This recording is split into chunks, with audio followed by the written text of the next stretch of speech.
میرے محترم و معزز سامعین کرام، علامہ اقبال نے کیا ہی خوب کہا تھا کہ محمد سے وفا تونے تو ہم تیرے ہیں، یہ جہاں چیز کیا لوح و قلم تیرے ہیں۔ آج ملک بھر کے حالات کو خراب کرنے کی کوشش اور مسلمانوں پہ تشدد، بربریت، ظلم کا نشانہ بنانے کی ناپاک سازش کی جا رہی ہے، اس سے ہم اور آپ بخوبی واقف ہیں۔ لیکن میں ان ظالموں سے پوچھنا چاہتا ہوں کہ ہمارا قصور کیا ہے؟ یہی نا کہ ہم نے آئی لو محمد کا نعرہ لگایا، اور سنو آئی لو محمد یہ میرے ایمان کی بنیاد ہے۔ لا یؤمن احدکم حتی اکون احب الیہ من والدہ وولدہ والناس اجمعین۔ ہم تو مسلمان اس وقت تک کبھی نہیں سکتے جب تک کہ ہمارے والدین ہماری اولاد سے زیادہ محبوب حضور کی ذات نہ ہو۔ اگر تم اس محبت کو جرم مانتے ہو تو ہم یہ جرم لاکھ بار کرنے کے لیے تیار ہیں۔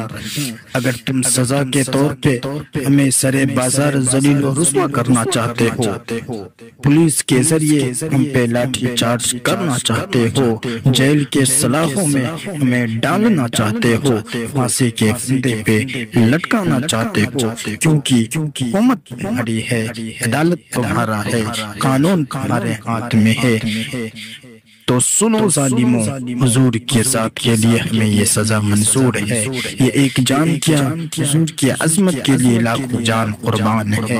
ہم نے حضور کا کلمہ پڑھا ہے، ہمارے دلوں میں آئی لو محمد کا شعلہ بھڑکتی ہے، اور ہم زبان سے پکار کر کہیں گے آئی لو محمد، آئی لو محمد، آئی لو محمد، اور تم اس پکار کو دبا نہیں سکتے، کیونکہ تم سے پہلے بھی نہ جانے کتنے ظالموں نے یہ ناپاک کوشش کی ہے۔ کبھی فرعون کی شکل میں ظالم آیا تھا، کبھی قارون، حامان، شداد، ابو جہل، ابو لہب کی شکل میں ظالم آیا تھا۔ اللہ نے ان ظالموں کو تباہ و برباد کر کے ہمارے اور تمہارے لیے عبرت کا نشانہ بنایا۔ کیا اسلام اس وقت مٹا؟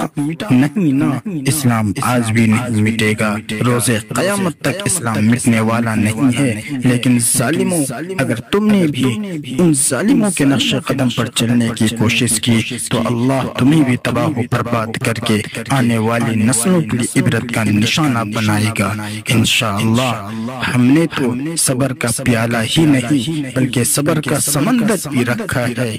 ہمارا اگر صبر کا سمندر خشک ہو گیا اور ہم باہر نکل آئے تو تم روک نہیں پاؤ گے، لہذا ہمیں مجبور نہ کرو اور تم اپنی حرکتوں سے باز آ جاؤ۔ اگر تم یہ چاہتے ہو زندگی پیاری ہے تو تم بھی جیو، ہمیں بھی جینے دو، نہیں تو اگلی آواز ہماری ہوگی کہ خاموش مزاجی جینے نہیں دیتی، اس دور میں جینا ہے تو قرآن بچا دو۔